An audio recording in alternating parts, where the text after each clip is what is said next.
This is Stars and Scopes with your friend Uma, updated every new and full moon with guidance based on planetary transits in the current sky and extra support from tarot.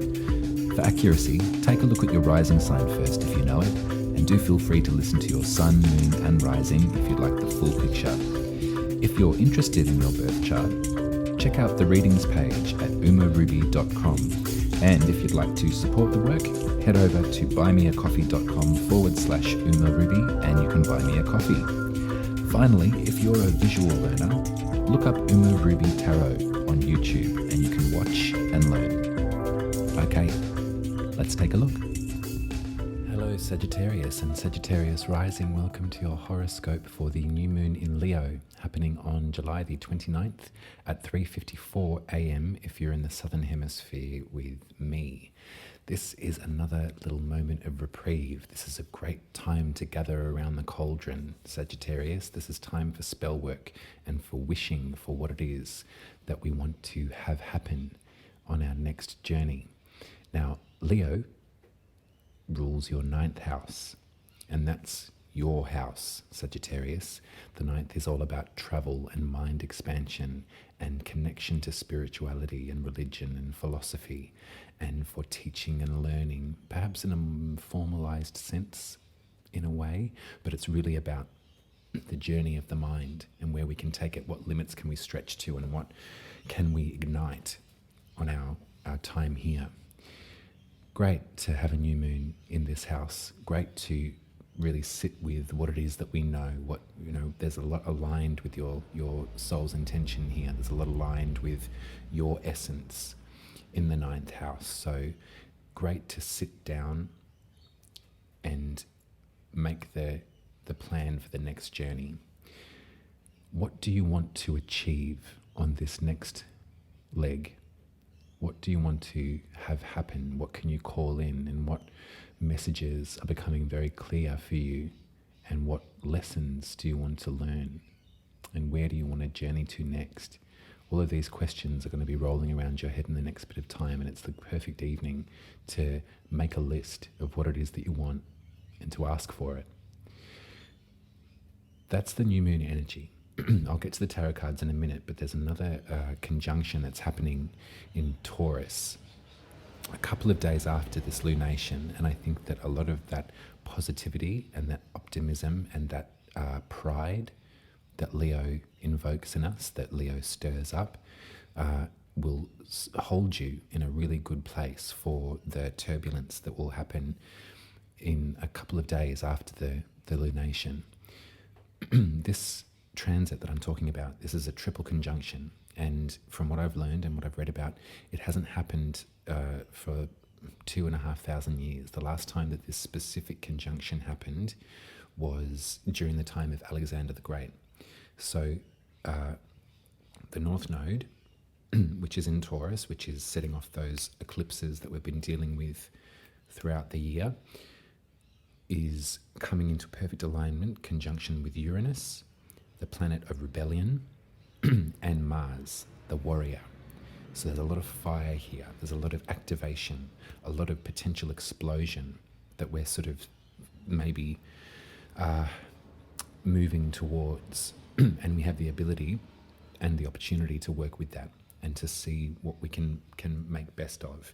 Now, Taurus for you rules your 6th house, which is work and health and the body. The 6th is all about the sort of perfunctionary tasks of the day-to-day, how we get from A to B and how we get that done, and how we are practical in the details and how we don't miss things out, and what kind of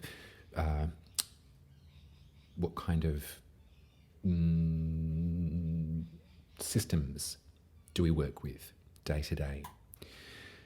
For this explosive fire to be happening in the 6th for you, there's a lot around this. So it could be to do with your workaday life. It could be to do with your rituals of chopping the wood, paying the bills, going to work, all of that stuff. There could be an expulsion of energy. There could be a moment of redirection where you sort of think, combined with that ecliptical force that's happening anyway, that karmic retribution, that sort of shedding that we're invited to do, there could be something, an extra layer involved in that.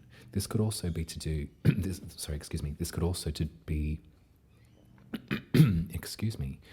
this could also have something to do with your body, with your physical vessel, your health. So keep your eyes peeled for the messages that your body is sending you, I guess would be a really simple way to explain this. It's not, we're not doomed to astrology as a fate. We're not doomed to any kind of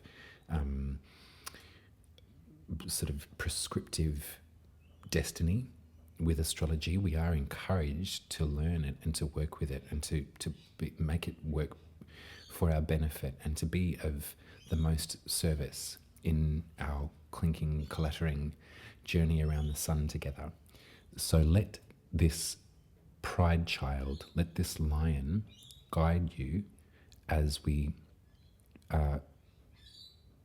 navigate the battlefield of the opening of August.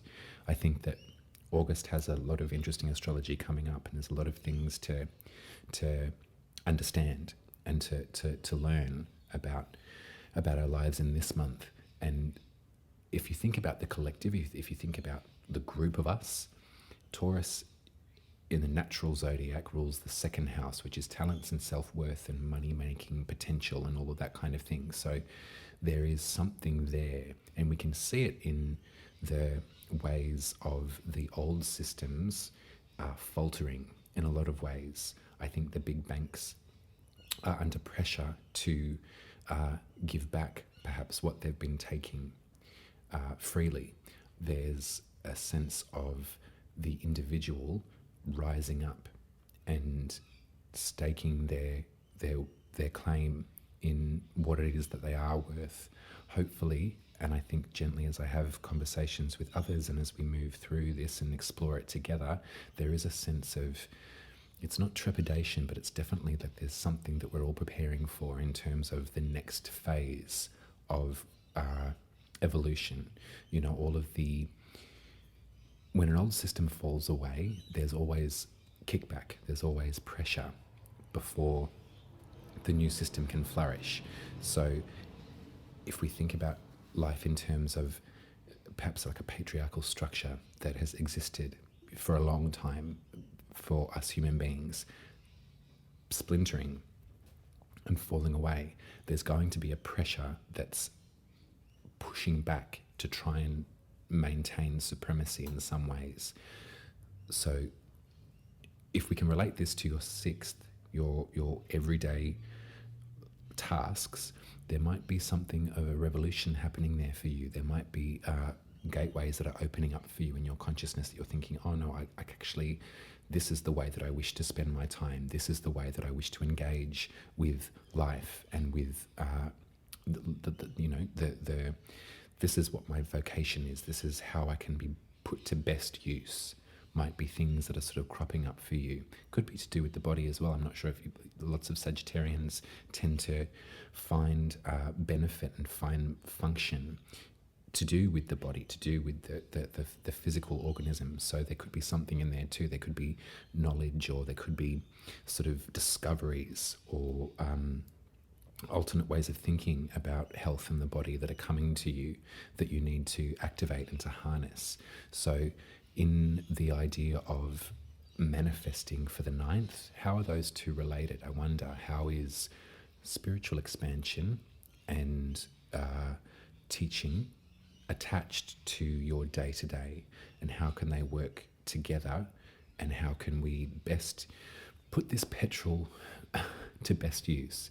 Because there seems to be a lot of fear surrounding this particular transition, and I can only, from my experience and from what I know, which is very little compared to the breadth of knowledge that I'm absorbing from, in my experience, using astrology as a tool for self-discovery and a tool for self-acceptance,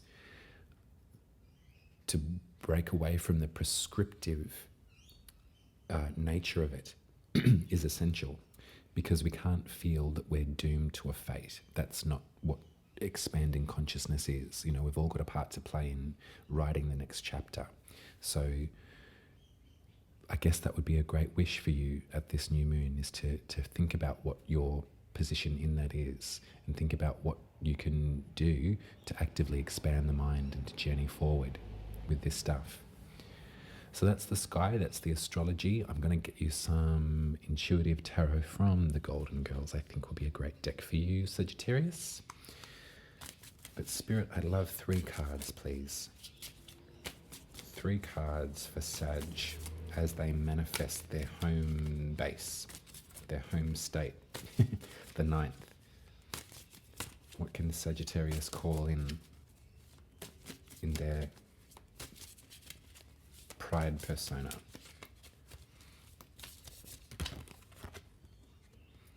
The 5 of Swords, another 5. There's some 5s going on here. 5 is about change. 5 is about a break. The Devil. Yep. The 10 of Pentacles. Okay. The message here for you, Sag, is that there are moments in life where we must just walk away, but there's no winners. There could be competing or conflicting truths that are going on. There could be different perspectives that have something to do with this 6th house pressure, this gasoline fire about to be lit. There could be something in your workaday that is just too full of friction. It doesn't work anymore. So rather than try and, you know, sometimes we must relinquish, we must release. Sometimes to walk away is the act of the hero. So I'm getting a sense that it might have something to do with it, something internal. There's something here. The devil is inside us. The devil isn't a source of fear, external to our own experience. The devil lies within us, and the devil is our habitual behaviors. It's the repetition that we can get locked in sometimes. That could be habits, quite literally, or that could be a philosophy or a mindset of what we think that we're worth, and the sum of our parts. So maybe this is what you need to walk away from, is this limitation, because the 10 of Pentacles is a moment of an enriched cycle coming to an end. You can see here there's a bounty of clementines on the tree, like there's a fertility here in the 10 of Pentacles, and so this ground, this space is available to you if only we could drop the chop and let go of this devil. In regard to health and the body, that just might be something just to be mindful of. Just have a think about the rituals of your day-to-day and how many of them are serving your physical health and how many of them are impeding that strength. I think that that's a pretty clear message here. We walk away. We don't walk away because we've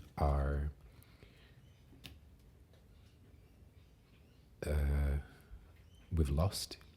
We walk away because it's finished, and so we can approach the next step. Limitations are interesting. Yeah, there are so many ways that we limit ourself and our experience, and not because we wish to, but just because we think that that's the only way that we can, that's what we know. And when expanding and when seeking information and knowledge and alternative routes of existence, there can be a fear attached to that. There can be something that is unfamiliar, and familiarity, what's that phrase? It breeds contempt sometimes. So don't look at your situation and don't be hard on yourself. Use this new moon and use the spirit of the lion to invoke a sense of pride in your next journey and your want for mind expansion and for travel and for learning. I think every good teacher, or every teacher is only as good as their ability to continue learning. You don't learn everything and then stop, and then,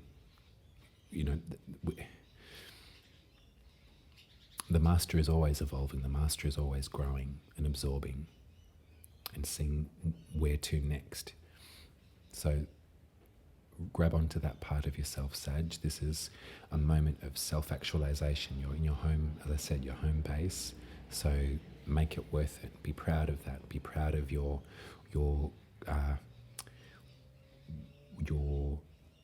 desire to expand, because you're doing a great job, and the sky's the limit. That's the end of the reading. There's the end of your sand. Thank you, Sag. If you wanted to head over to buymeacoffee.com/Uma Ruby, you can send me some tip money to keep my motor running.